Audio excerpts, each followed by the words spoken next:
The Virginia Cable Telecommunications Association and your local cable provider presents Cable Reports.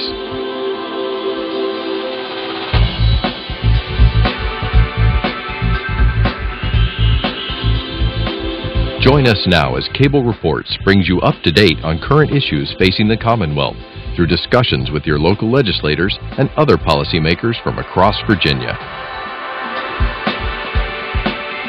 Welcome from the General Assembly and the City of Richmond. I'm Woody Evans for Cable Reports and the Virginia Cable Telecommunications Association. And a very warm welcome to our guest, Delegate Ken Plum from Northern Virginia. Welcome. It's always good to be with you, and thank you to the Virginia Cable Telecommunications Association for doing this. You know, back home, Comcast Cable affords me an opportunity to report to my constituents weekly. I'm on the other side of the table then, but I'm happy to be here with you tonight. Great. Good to have you here now. We're into the second week of the 45-day 2013 short session, and it has really started off with a bang. 45 days, if you're going to get anything done, you have to get to work. And I try to explain to people it's kind of like a roller coaster ride. You know, it starts off a day or two, it's kind of slow and easy, and then the bottom drops out. We have dealt with a number of important issues that I know constituents are concerned about. It's only 1 week into the session, and a number of major items have been dealt with already. Well, let's talk about some of those items, not the least of which have been spurred by tragedies recently. Talk to us about what's going on in terms of addressing the issue of gun violence. Woody, probably not enough from my perspective. We need to get serious about the issue of guns violence in Virginia, just as we do nationally. I applaud the President's actions just yesterday, as a matter of fact. I think he's taken decisive action with executive orders as well as asked the Congress to act. We need a ban on assault weapons, and that really ought to come from the federal level. It ought to be countrywide. But here in Virginia, we need also to take a look at our laws because we've got some major deficiencies. You can now go out and without any background check at all, make major purchases of guns and ammunition through the so-called gun show loophole. That needs to be closed up. I think even the most adamant gun rights people would say that criminals and the mentally impaired should not have access to guns. Or terrorists, for example. For example. And it seems to me that the loophole allows that to potentially happen. We need to close that up. I hope that citizens will make their delegates and senators aware of their support, that action be taken and that we move forward. Also, too, you know, with the tragedy of Virginia Tech, because among the tragedies that have occurred, the huge one was right here in Virginia. We came to some conclusions about what we ought to be doing in terms of our mental health programs and funding them. The fact of the matter is, as the years go by, that funding has slipped away. We've got to get serious and remember now, we can't wait for another tragedy to respond to it. We've got to continue to put money into providing help to people who end up mentally ill, severely mentally impaired, and try to have an intervention to make sure they don't do harm to others. Now, some suggest that we need to have armed guards in our schools. I take it that's something that you don't think is a very positive suggestion. No, it's not a positive suggestion. You know, we have had resource officers in our high schools and some of our middle schools for a number of years related to order within the schools, and they serve a positive purpose in terms of getting positive attitude towards law and so on. But in our elementary schools, for example, I don't think we want to teach children that if someone hits you with a rock, that you throw a rock back at them. I think we want to make sure that we have gun-free zones around the schools, but that we not staff our schools with gun-carrying guards. If our society has become that kind of a place, then we've got to make major changes in our society. We actually need to be talking more with children about problem-solving methods that don't involve violence. In fact, problem-solving and conflict resolution needs to be part of our elementary school programs. And we need to make sure that we do the work in society that keeps people from having a desire to go into our schools and shoot them up. And of course, last year I think the General Assembly repealed the one gun a month provision in state law. Yeah, if you take a look at a series of actions that have been taken in the Virginia General Assembly over the last few years, it's been an erosion of the very modest controls that we've had in Virginia. I was here when Governor Wilder correctly proposed, and the legislature voted for, a limitation on the sale of handguns in Virginia. The evidence was overwhelming. When you took a look at crime in New York City and you traced the handguns that were used in that crime, it led to Virginia being known as the gun-running capital of the East. The governor says that's not a good image for Virginia, it's not good for protection of society and so on. That's how we ended up with that protection. Now, last year, we decided to lift that ban. I think that was a bad mistake, and I hope the outcome of this further discussion about the seriousness of guns in our community will lead to us putting something like that back. And you've been around long enough to see the fits and starts regarding transportation. Oh, yeah. Last week, the governor, in his State of the Commonwealth address, set forth a proposal which would, for the first time in the nation's history, a state repealing the gas tax. Yeah. And there are a lot of moving parts there. Tell us, or give us the lay of the land of the legislative proposals that are before the General Assembly regarding transportation. Well, it's quite a rough terrain, but let me say that there's one common understanding among legislators, and that is we have to do something. I was disappointed, frankly, with the governor's proposal. He calls it bold, I call it unfair. To shift the burden from people who use the roads through the gas tax to people generally through the sales tax ignores, for example, the amount of money paid by out-of-state people who pass through Virginia and buy gas because they're using our roads. They help pay for the roads. And those people who may not use the roads very much. They're elderly, they use mass transit, whatever the reasons. Under this schema, whatever else they buy, they're going to pay a sales tax, and part of which will go towards building roads. So you come up to the cash register to check out. The guy ahead of you drives an SUV, plenty of money. He pays a rate of sales tax for the use of the road. You step up. You may have gotten to the place by a taxi. You may not use the road all that much. You pay the same rate of taxation. And the person behind you with half your income and no car at all who rides a bicycle will pay the same rate. So where's the equity? There's no equity in that kind of a system, it seems to me.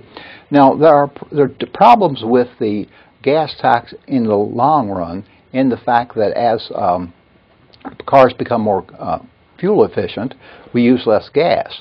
But that can be solved both by indexing the rate of gas tax and taking a look at its annual receipts and see if it needs to be adjusted. The reason it's out of kilter now is we haven't done anything with it for 25 years, and that puts it out of adjustment. So that, in some regards, did not further the debate towards a solution. It added an item into the mix that kind of confused the outcome. The other thing about this is we need about $1 billion a year estimated in new monies. The governor's proposal will raise less than $1 billion by 2018. 2018. Yeah, okay. 4 years away, and it's still less than $1 billion. But another piece of that, about a third of that, is projected income from the sale of Internet goods that would be enacted by the U.S. Congress. Now, I'll tell you, it has the difficulty passing the smile test as to how it would be that this U.S. Congress, not able to agree on anything else built around tax increases, would now suddenly agree to a tax on Internet sales, as complex as that is to figure out, and they've been working on this for 10 years. But for us to plan our future road building on the revenue produced by that tax, that's not really serious. And there are also additional revenue raisers. The diesel fuel tax will remain. There's a $15 annual increase in registration fees, and I believe there's a penalty if one has a car that uses alternative fuels. Yeah, absolutely. And the crazy thing about that is that we would take the gas tax off on people who drive regular cars, but we'd place a penalty on people who use cars that don't burn much gas. Again, that seems to be counterproductive. The good news is there are several proposals around. Delegate Tom Rust of Herndon, Delegate Vivian Watts of Springfield, Delegate Dave Albo of Springfield, all have proposals that take another approach. They keep in place the gas tax with some indexing and other methods of revenue. The point being is that there's a whole range of choices before the legislature. It's a short amount of time. It's difficult to work these out, but I know my colleagues are committed to trying to come up with a solution that's not a short-term fix, because this thing is so difficult to deal with, we can't repeatedly return to it, that we try to get a fix in place. I'm disappointed that the governor didn't give us a better platform on which to work, but having said that, I will say that some of my colleagues have come up with proposals that I intend to co-sponsor that I think do make sense and that could, in fact, give us some revenue. Great. Probably the loudest applause line that the governor got during his remarks related to the automatic restoration of civil rights for nonviolent felons. Yeah. Unfortunately, it suffered an early demise in a subcommittee this week in the House of Delegates. What's going on with that? Well, you know, it was unfortunate. The governor, I want to give him credit for this, said from the very beginning in the campaign and in his service as governor that he wanted to work on this problem. Virginia's only 46 states allow an automatic restoration of rights for people who've been convicted of nonviolent crimes that are felonies. In Virginia, you have to make application to the governor, and the application, its requirements are unclear, and sometimes it has taken people years to get their rights back, even though they have served what the court said was the time they had to serve in order to have committed that felony. The governor says we should go to an automatic restoration. He said that to us on the opening night of the General Assembly session, and the very next day his party's controlled Militia and Police Committee, Privilege and Elections Committee, killed the bill. That's unfortunate. Again, hopefully before the session is over, there might be a further discussion of that. We make the issue much more complex than it needs to be, and I hope that we can, in fact, make headway on that. And of course, this issue is one of the moving parts generically involving voting rights, voter suppression, those kinds of things. Talk to us about the pieces of legislation that are dealing with just voting rights in general. Well, to give you an example, on election day, I took a break midday and was at home when my neighbor arrived. She is a lady with 3 children that she raises at home. She had been to the polls with her children. And, you know, the lines got long, the wait got long, and she was there with her little children. It's hard to keep children entertained waiting in a line for anything. And it was a matter of some amount of time, and she asked me as to why it would not be possible for persons raising their children at home, why they couldn't vote early. It was a question I didn't have an answer for, because I don't think there was a good answer. And so I introduced a bill saying that if you have children 4 years of age and under, that you can apply to vote absentee. The committee heard the bill. They were very courteous. They had no questions. They had no discussion. They simply laid the bill on the table, which essentially defeated it. If we're going to allow people, for example, who go to work and to vote early, and I want us to continue to do that, but if we have mothers who are bound or fathers who are staying at home with their children, who also need to be able to have some flexibility in their voting, they ought to have that. There are numerous examples of people who ought to have access to early voting, and we continue to deny it. Virtually all those bills have been killed. I understand there's a bill that's still yet alive to allow people over age 65 to vote early. That's kind of a mixed bag. You know, I happen to be over 65, and I happen to be retired, as are a number of other people. And ironically, I have more flexibility sometimes in my election day schedule than do other people, but we're giving them that break. So at the same time then that we are saying we're not going to make it easier for you to vote, there are bills around that are still trying to make it more difficult for you to vote. We are still working on a fraud situation that no one's been able to ever point out the fraud. For example, this thing of requiring people to bring in a photo to vote is back around for discussion. All the discussion about somehow making the elections cleaner, we haven't seen where there's any fraud. So that process is back, and we know that that's really ultimately about voter suppression. It's about trying to keep people from the polls so that your people can vote and you can stay in power. And I just think that's a misuse of power. Because last year's legislation, as I recall, at least allowed for alternative means of identification. I understand the bills that have been introduced would do away with those alternative means. It would reduce the number of them, and some of them actually, like I say, would require a photo. But the thing being is that we're going in the wrong direction. Virginia historically has had low voter turnout.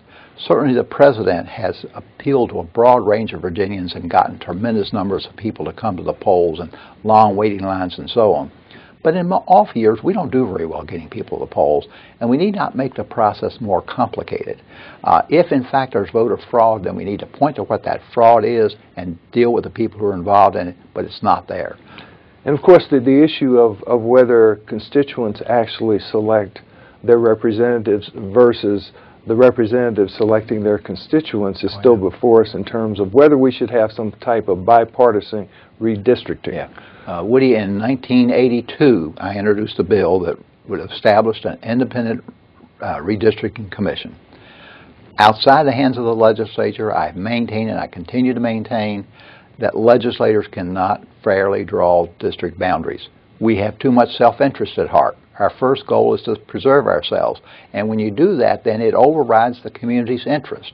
And so I have introduced that bill about 10 different times. When the Democrats were in control, they turned it down. When the Republicans were in control, they turned it down. It's still the right thing to do, and I'm still going to push it. Medicaid expansion is before us. Yeah. The Affordable Care Act was upheld by the United States Supreme Court, but it provided flexibility to the states in terms of Medicaid, but clearly there are a number of people still suffering in this state who aren't eligible, who should be allowed health care. We have over 1 million uninsured Virginians. Most of those people are in a poverty situation. They need access to health care. Medicaid, under the current Affordable Care Act, is a bargain that Virginia would be foolish to walk away from. Essentially what it would provide would be access to health insurance coverage for about 400,000 Virginians. It would provide that for 3 years at 100% federal cost, and for the next years it would be 90%. It's estimated it would bring in a couple $1 billion of federal monies to the state, producing as many as 30,000 jobs, and we're now into this entangled discussion about whether we ought to participate. I think any reasonable person looking at it would ask, well, why wouldn't you participate? It's important that we be concerned about the health of our people. We're talking about jobs. Healthy people work, and healthy people want to work. We talk about the cost of health care. People who don't have regular access to health care get sicker. They need more chronic treatments and so on. They overflow our emergency rooms. Medicaid, with preventative programs, with consistent treatment and so on, will actually in the end reduce cost. I have said to the governor that I think we ought to enter the program. The state, as I understand it, is still in some discussion with the federal authorities. Whatever those entanglements are, I hope we will work those out, and that Virginia will step forward, as I think most states will be doing, to say we've got people who are making now less than $20,000 a year who can get health insurance, who are just like all the rest of us. They get sick. They need to have regular checkups and so on. This is a way to make that possible, and the best bargain around. What happens to those federal dollars collected from Virginia residents if the Commonwealth decides not to expand? Well, you can be sure of this. They don't go unspent. They go spent someplace else. And if my Virginians are paying federal taxes and we have an option to get those taxes flowing back into the state, it seems to me that a good conservative approach would be to say, let's get those monies flowing back to Virginia. Now, you also mentioned the fact that people who can't afford health care wind up in our emergency rooms. Yeah. It's very expensive. It's highly inefficient. Do you and I wind up paying the cost of that in our premiums? If we don't enter the expanded Medicaid program, it doesn't mean that people now decide they're not going to get sick. They still get sick. And when they get sick, they don't have a doctor to go to, so when they're really, really sick, they end up in the emergency room. Now, they don't have any money to pay, so who pays? Well, our rates go up. The insurance company rates go up. The losses to the hospitals go up. It's a cost that's felt by us all. The more economical way to do that would be to get that person into an insurance program where you have preventative care, you have early diagnosis of problems, and you keep them out of the need to go to the emergency room, and that helps to flatten the cost curve on health insurance. The other related but not as critical issue around health care is whether the Commonwealth will run its own exchange. Right. Tell us a little bit about that. There are some technical problems with how it would be that the state would become the broker for a range of health services. The idea being that if you get a competitive marketplace for health insurance, the costs will go down. Those are issues that will be overcome as we gain experience in terms of exchange, how exchange would work. But we have a strange situation in this particular instance where normally in Virginia we demand our state's rights and our control of things. And this one we're abdicating the responsibility to the federal government. I think we have a better chance of controlling the outcome and having a really good program by running it ourselves. And I trust that, again, in future times that we'll come to that understanding. Right now we're talking about abdicating to the federal government. I would rather for my folks to be able to turn to our state officials for that. And I'm hoping that's how it'll be worked out. Now, this exchange would allow citizens to go to the internet, for example, and look at the various types of offerings that insurance companies within the state would provide for health care. Yeah, it would allow you to shop, in other words. Right. And now it's much too complex to figure out who it is that he offers the services and what those comparable costs would be. So if somebody catalogs all that together where you can make price comparisons and so on. And for the insurance companies, it also helps to span the risk so that they all gain thereby. That would make for a more equitable working situation. Now, the governor also mentioned a contingency fund in anticipation of the Congress not resolving this sequestration issue. Right. And of course, you probably have federal employees in your district, and of course, just a few. We have a host of military installations in the state. Right. That would have a significant economic impact on the Commonwealth, would it not? It would, and the idea of putting some money aside to anticipate that, I think, is always a prudent way to go. I think what we need to understand in a broader budget discussion, however, is that as we set money aside, it means we also have not made some investments. Mm-hmm.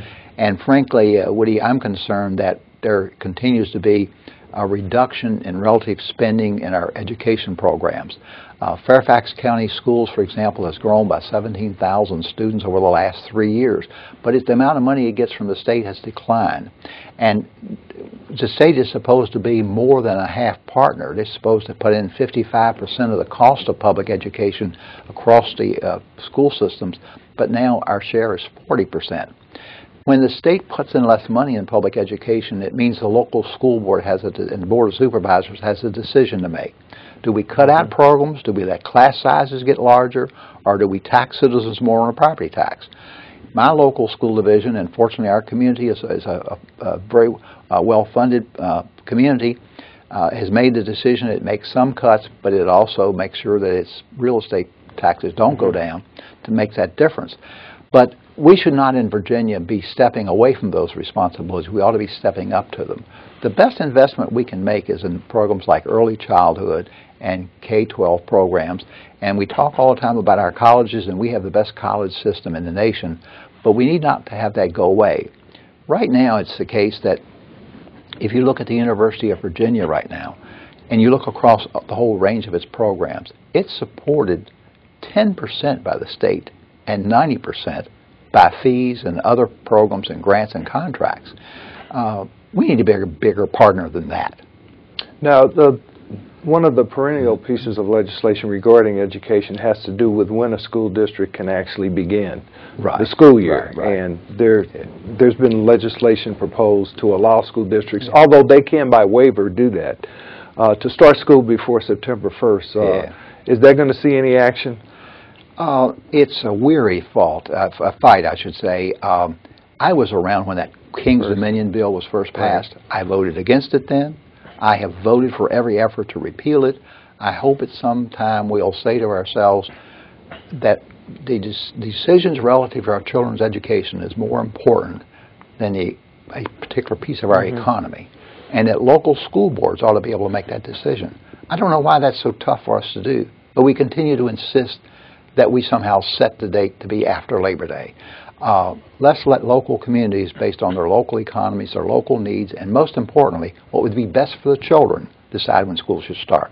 And of course, the other issue that gained some popularity last year relates to children who are homeschooled and their ability to participate in athletics. Yeah. And of course, the whole Tim Tebow fever hit the General Assembly last year. It didn't pass last year, but what's the likelihood of that emerging this year?